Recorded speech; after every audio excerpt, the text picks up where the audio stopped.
Chase Sommer, and I love gaming and esports. Today we're going to be talking about the most common gaming misconceptions that you need to know for your kids. A bit of background on me: I am a lifelong gamer. I'm also not a parent. I'm not here to criticize you or make you feel bad, but I am here to educate you and help you understand the perspective of your child who is a gamer. I'm here to help you see life from their perspective and connect with them, teach them, and hopefully we'll come out of this with a better understanding of the benefits of gaming and esports and all the potential that there is for them. A big misconception about gaming is that it makes you antisocial. This is so far from the truth. It's pretty funny to me. I'm sorry, but it's funny because you have to understand that gaming is social. All it is social. You are playing with people, right? You are communicating with people. You are doing teamwork. And so I want to give you some background. I am an esports coach. That means I coach student athletes on video games, esports, right? And what this requires is that it's just like a traditional sports team. You have a coach, you have practice, you have tryouts, and all these things, being on a team, it requires you to communicate. It requires you to be accountable, all these things. And that is all really social. That is more social than I can think of. There was a game that I played called World of Warcraft, where you are interacting in a world with other people. The game is built around people and interacting with people. You're talking to them. You are, trading items with them, learning to share. You're conquering objectives together, right? It's so social. That's the main part of it. That's what makes it fun. It's that you get to be with someone and do things with people. And so video games are so social, and I really would encourage you to look up Twitch. We have TV, right? But gamers, they have streaming on Twitch. And Twitch, you can chat while you're watching. That is social. That is more social than TV. We need to understand that the gamer community is all about social. Video games do not make you antisocial. If anything, they make you more social. So another common misconception is that video games promote an unhealthy lifestyle. And I would like to say that that's not entirely fair. Because there are a lot of lifestyle things that aren't necessarily related to video games that can make someone unhealthy. And for example, many people spend 8 hours a day at work looking at a computer screen at a desk just like this. But, and some could say that that's unhealthy. But others, right, you can make proactive decisions to make sure that that's not unhealthy. What I mean by that is, and what we can do in gaming as well, is every hour we take a break, or every 30 minutes we go take a lap around the house. We make sure that we're only drinking water at the desk. We have healthy snacks, right? And so there's a lot of preventative things that can be done. A lot of streamers, they have reminders in their stream that say, hey, everyone take some water every 15 minutes. So there's things that you can do, and it's not entirely fair to say that video games make you unhealthy.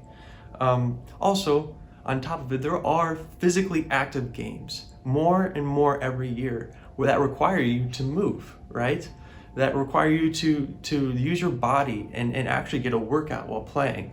So if the physically active game part is maybe concerning, maybe research some games that require physical movement. A lot of these games are virtual reality, VR, or augmented reality, AR games, so that is a topic you could look into. But yeah, I would like to say that it's not fair to say that video games promote unhealthy behaviors. Another misconception about video games is that when kids play video games, they won't be able to distinguish reality from video games. And this is a misconception because it really comes to the parents to do this. And I know this may not be something that you want to hear, but you need to understand what your children are playing and be able to tell them, well, that's not actually how things work. Or, that is how things work. or maybe that's not socially acceptable. And you need to understand what they're consuming in order to be able to help correct them. Because it really is, it's parenting, right? And I'm not a parent, right? I want to let you know, I'm not a parent. I'm not telling you what to do. But from my perspective, when I was a gamer, I didn't get any correction, right? I had zero. And looking back, there were some things that I would have loved to know, like, hey, like that's not how you interact with people, right? And that comes to parenting. It's not up to the video game. It's up to the parents. One of the common misconceptions is that violent video games desensitize kids. And yes, I could see where you're coming from, but we also need to understand that it's very similar to violent movies or violent clips on a news station, right? So we need to understand that, yes, there are some violent video games that maybe shouldn't be, seen by little kids. But we can't just say video games desensitize kids. That's not fair. That's a scapegoat. That's just a narrow-minded understanding of video games. There are so many other types of video games that are nowhere close to being violent, and they're so amazing. They require cooperation, communication, and just to lump all video games into this category is unfair, and you're going to upset a lot of people because there are a lot of great games out there that don't do this. So yes, some of the violent video games should not be seen by an 8-year-old, right? Maybe an 8-year-old shouldn't be playing shooter games that have blood and gore and cursing, in the same way that they shouldn't be watching a rated R movie that have all the same things. So yes, I could see where this misconception that video games desensitize kids to violence, but we need to understand that there are many other things in this world that can also do the same thing, and we need to think, how are we going to go about monitoring this, correcting it, and just being more proactive instead of just blaming. Another related misconception is that video games make kids violent. There is a lot of evidence and research saying that this is not the case, that those are not related. And so we need to maybe do our own due diligence and look these things up, look up the research about violence in video games. As of now, there's nothing saying that that's true. A kid is not going to play Call of Duty and do something violent to someone because they played it. There are many other, behind the scenes factors that play into violence that we can't necessarily say that the video games themselves make violent kids. So we need to really be clear on that. Video games do not make kids violent. There's another misconception that kids only like violent video games. Have you heard of Minecraft or Roblox maybe? These are not violent video games, and they're some of the biggest video games out there right now. Have you heard of Mario? Have you heard of Pokemon? These are not violent video games, and they're massively, massively popular. Kids do not just like violent video games. Another misconception is that you don't learn anything when playing video games. This is so untrue. There's a game called Civilization where you learn about history and how cities are formed. There's video games that require coordinating up to 50 people and scheduling things and going and attacking a big boss and defeating them. That requires coordination, teamwork. It requires discussing in politics and helping people understand objectives.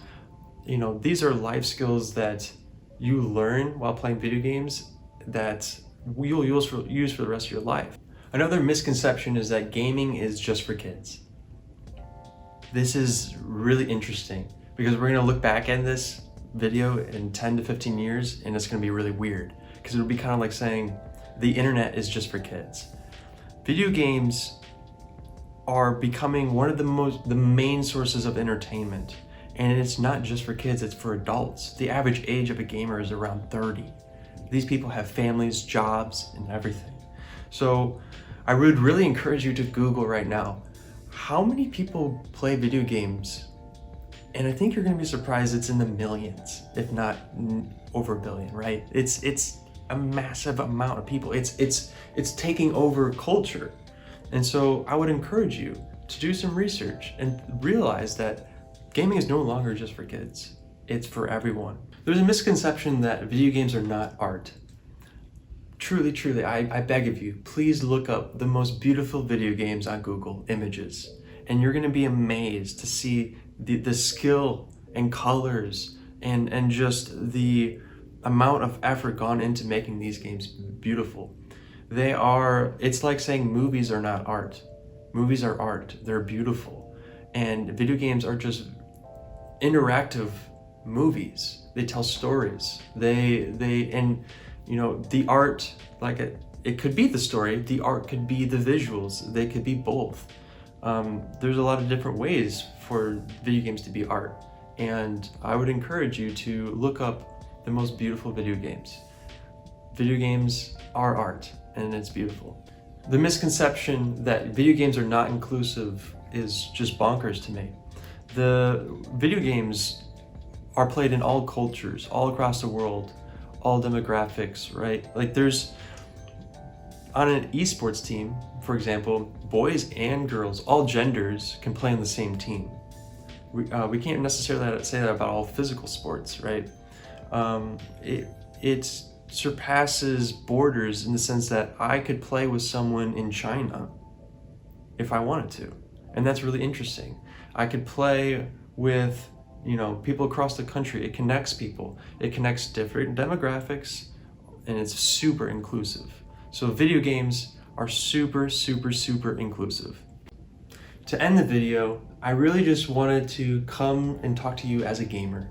And I wanted to say some words of encouragement and maybe some tips, right? First of all, if you are still concerned about violent video games or graphic video games, be sure to monitor the ratings. Every game has a rating at the bottom. It could be E for everyone, T for teen, M for mature. Be sure to look at those. If it's rated M, then maybe, don't allow your child that's 12 to play it. I know it could be easier said than done, but just pay attention to those ratings and maybe enforce those a little bit. Also, again, you're still maybe a little bit worried about the content of the video games and you'd like to monitor them more. Put the gaming system or computer in a common area, like a living room, where you could watch or you could listen to how your child is talking or communicating or being frustrated at the game. And this kind of leads me to my final bit of advice, I could say, and this one is really the most important. If you could take anything from this entire video, it's this. Take some time to learn the games that your child is playing and play with them, right? Get on their level and just have some humility and say, hey, I want to play with you today. I want to learn, what are you doing? Because there are countless teachable moments, no one's teaching anything while kids are playing video games, and you can be there, right? So for example, if a child is getting upset at a game, instead of them just being in the room by themselves and can just throw things at the wall, maybe if you're playing with them, you can say, hey, why are you upset? It's okay, and kind of correct those behaviors, right? So I would really recommend just play with them. If you don't like the games that they play, if they play violent video games, I would maybe just say, hey, can we play this non-violent game? Could we play, Minecraft together, right? And I think you'll see that your child may be like, wow, mom or dad wants to play with me. And even though it may not be the game that they want to play, they're gonna really love that time together. You can think of it as playing catch, playing catch with the baseball or football or something. But it's just like over video games. It's just the time together, and it's special. There's special teaching moments that you can take advantage of, and really you can just get on their level and communicate in a way that maybe you wouldn't be able to in other ways. So I really hope that you take this advice. I really hope that this video helped, and I really hope that we can, as a society, kind of get past these weird misconceptions about video games, and really just use them as teaching moments and build the leaders of tomorrow. And thanks for watching. Please subscribe or like or share this and tag someone who might be interested in learning.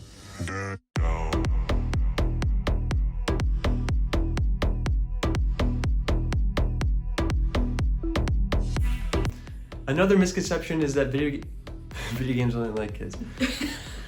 Today we're going to be talking about the most common gaming misconceptions that you need to know for your kids and growing them.